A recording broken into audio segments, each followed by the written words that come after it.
Another day of war, and the unit steps out to clear a neighborhood within Jolan. We pass the previous day's destruction. Iraqi troops are working with the Marines. They take up a new position surveying the area. Opposite us, a school. The unit came under fire from near here yesterday. One of at least 18 Marines who've been killed so far died here, and others were injured. We're going to have to knock down part of this wall so we can see what the size. Okay. They adapt the place as necessary. A few minutes later, they've created a clear line of fire. The mortar teams set up their weapons. Hey, go threes up! Hang it! Fire! Then they open up not just with mortars, but also machine guns, mini grenade launchers, tank rounds, everything they've got.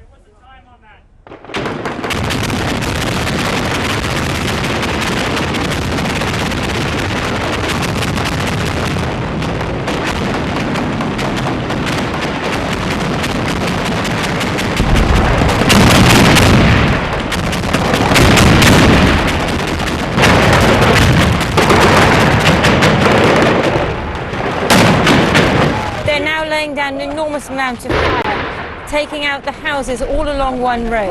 And yet, at the moment, nothing is coming back. We've heard the occasional crackle of AK-47s, but otherwise nothing. It seems they really are firing into empty houses. The mortars are meant to saturate the area with lethal fire, so anyone hiding behind a wall or in a house is killed or injured.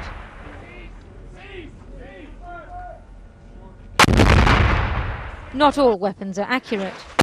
This 500-pound bomb was not meant to land 100 yards away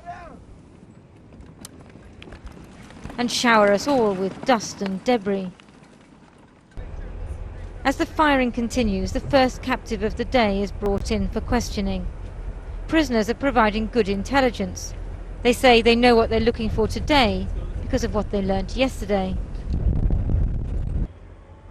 The neighborhood has been prepared, so the Marines set off to search building by building. Inside the school, in one of the classrooms, an immediate find. 50 cal rounds. Anti-aircraft. Nearly every building yields something. The house of Abdullah Janabi, one of the insurgent leaders, is around here somewhere, and there has been resistance here in the last few days. They found mortars in this house, a sign that it was occupied by insurgents. And now, this computer. It could be perfectly innocent, or it could be a computer which was used to post messages and videos about hostages like Ken Bigley, who are believed to have been held here in Fallujah. They take away the hard disk and documents for the intelligence operatives to work on.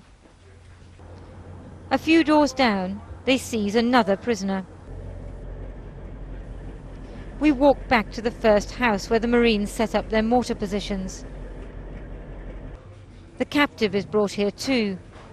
He says the gunmen threatened to kill him if he didn't hide weapons in his house, but he says he's not an insurgent. Most surprising of all, a group of Marines found a family, 5 children, still at home. Iraqi soldiers are talking to them. Their parents said they thought the radio told them to stay at home for their own safety.